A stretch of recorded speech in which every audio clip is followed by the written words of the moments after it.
Je m'appelle Alexis Martin, j'ai 35 ans et j'ai passé la moitié de ma vie à piloter des hélicoptères. Ce n'est pas la première fois que je me retrouve dans une zone hostile, loin de tout, mais il y a une chose que l'expérience ne m'avait jamais préparé à affronter, une survie en solitaire, sans équipe pour me soutenir. J'étais dans l'armée, formé pour les pires situations, mais le choc de ce qui m'attendait sur cette île a dépassé tout ce que je pouvais imaginer. Tout a commencé quand j'ai accepté une mission de reconnaissance en océan Pacifique. Ma tâche était de transporter une équipe de scientifiques pour un repérage sur une petite île, inexplorée et isolée. Nous avions volé pendant plusieurs heures, le soleil brillant dans le cockpit, et les instruments tous en parfait état de marche. Je pensais que ce serait une mission simple, un survol rapide. Juste une autre aventure. Puis, l'accident est arrivé, brutal et imprévisible. Ce devait être une ombre, un oiseau ou peut-être un problème mécanique. Le cockpit a été envahi par des alarmes stridentes, et l'hélicoptère a commencé à trembler. La perte de contrôle a été soudaine, totale. J'ai senti mon cœur se serrer alors que l'engin plongeait. Mon corps, habitué au choc, a fait ce qu'il pouvait pour amortir l'impact, mais rien n'aurait pu me préparer à la violence de ce crash. En quelques secondes, l'hélicoptère s'est écrasé dans la jungle, déchirant branches et feuillages, avant de s'immobiliser dans un silence absolu. Je me suis réveillé au milieu des débris, le visage couvert de sang, mes membres endoloris, et un bras enflé. Une douleur stridente irradiait depuis ma jambe droite. J'ai essayé de bouger, clignant des yeux pour ajuster ma vision et comprendre ce qui m'entourait. Les scientifiques, il n'y avait personne. Autour de moi, seulement des restes de l'hélicoptère et des branches déchiquetées. Un frisson m'a parcouru en réalisant que j'étais seul. Mon premier réflexe a été de chercher mon équipement. J'ai rapidement fait l'inventaire, une gourde à moitié pleine, un couteau de survie émoussé et un briquet presque vide. C'était tout. Le sentiment d'urgence s'est amplifié, et j'ai ressenti un mélange de peur et de détermination. Il fallait que je m'organise, et vite. La journée s'est écoulée dans un état d'urgence constant. J'ai rassemblé du bois, construit un abri de fortune avec les branches que je trouvais autour.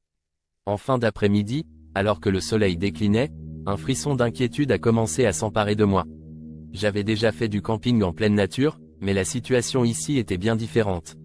Je savais que cette île abritait des prédateurs potentiels, et je ne pouvais compter que sur un petit feu pour les tenir à distance. Le soir tombé, une inquiétude sourde s'est installée. Des bruits de pas, des grognements sourds. Tout résonnait dans l'obscurité autour de moi. Le feu crépitait faiblement, projetant une lueur rassurante, mais elle semblait bien faible face à l'immensité de la jungle qui m'enveloppait. Des yeux brillants apparaissaient ici et là, me rappelant que j'étais loin d'être seul.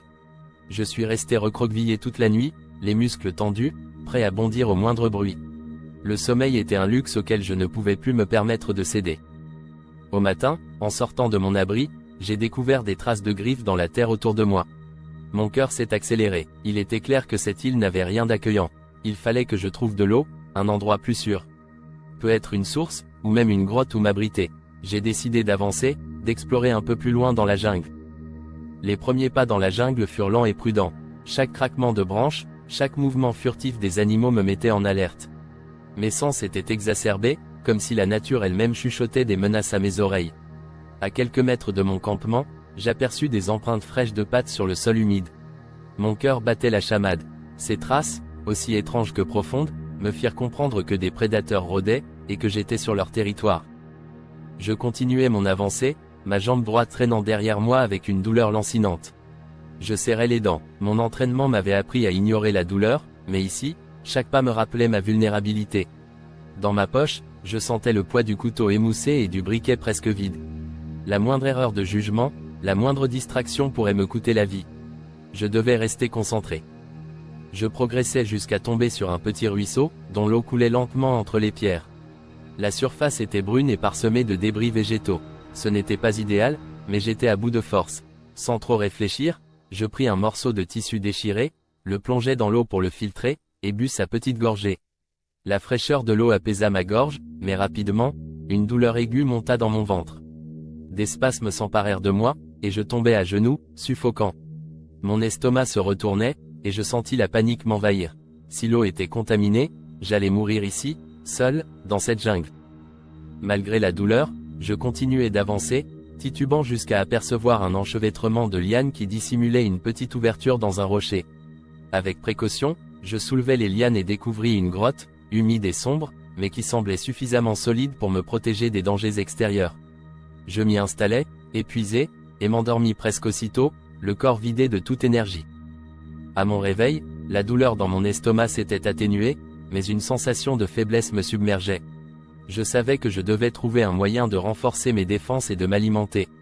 Après un rapide tour de ma grotte, je ramassai des pierres et des branches pour renforcer l'entrée, me créant une barrière rudimentaire contre les éventuels prédateurs. Les jours suivants furent un mélange de survie et de découverte. Avec des morceaux de bois et des lianes, je confectionnai un piège rudimentaire dans l'espoir d'attraper un petit animal pour me nourrir. L'attente fut longue, mais finalement, j'entendis un bruit de craquement. Mon piège avait capturé un lézard d'une taille respectable. L'idée de le manger me répugnait, mais la faim prenait le dessus. Je l'allumai avec le peu de feu que j'avais, le faisant cuire lentement. Le goût était âcre, mais ce maigre repas me redonna un peu d'énergie. Les nuits dans la jungle étaient les plus éprouvantes. L'obscurité totale semblait vivante, peuplée de créatures inconnues qui se rapprochaient de moi, comme attirées par l'odeur de ma peur. Une nuit, un grondement profond résonna dans la grotte, un son qui glaça mon sang. En me retournant, je distinguai la silhouette massive d'un varan de Komodo, un prédateur redoutable, immobile à quelques mètres de moi. Son regard perçant me transperça, et je sus que tout mouvement brusque pourrait m'être fatal. Je restai figé, retenant mon souffle. L'adrénaline inonda mon corps, chaque muscle tendu comme un arc prêt à rompre. Le varan finit par se détourner et disparut dans l'obscurité. Une vague de soulagement m'envahit, mais elle fut de courte durée. Je savais que ce monstre pouvait revenir à tout moment. Les nuits suivantes furent tout aussi éprouvantes, envahies de serpents glissant dans les feuillages et de scorpions qui rôdaient près de mon abri. J'essayais de rester éveillé, ma torche en main, mais le sommeil finit toujours par m'emporter. Mon corps s'épuisait rapidement, et sans eau potable, mes chances de survie devenaient de plus en plus minces. Un matin, poussé par la soif et la fièvre, je me mis en quête d'une nouvelle source d'eau. La chaleur et l'humidité rendaient chaque pas plus difficile. Finalement, je tombais sur une plante que je reconnaissais comme médicinale. Je mâchais ses feuilles amèrement, espérant qu'elles apaisent mes douleurs et ma fièvre. L'après-midi, j'atteignis un point d'eau plus clair, bien que peu accessible. À genoux, je fis couler l'eau fraîche sur mon visage, m'abreuvant avec précaution. Cette ressource me donnait un nouvel espoir, mais elle était loin de suffire pour une survie prolongée. Après plusieurs jours passés dans cette routine infernale, je compris que je devais trouver un moyen de signaler ma présence. Avec un regain de force, je gravis le sommet le plus haut de l'île. De là, je rassemblais des pierres pour former un immense SOS visible du ciel. Le travail fut long, épuisant, mais chaque pierre ajoutée représentait une chance de survie. Les jours suivants, je m'adaptais aux règles de l'île, observant les animaux, reconnaissant les zones dangereuses et les chemins sûrs. Je réussis même à capturer quelques proies, et à créer des abris plus solides. Pourtant, l'île demeurait un défi constant, un lieu où chaque jour était une lutte pour la survie.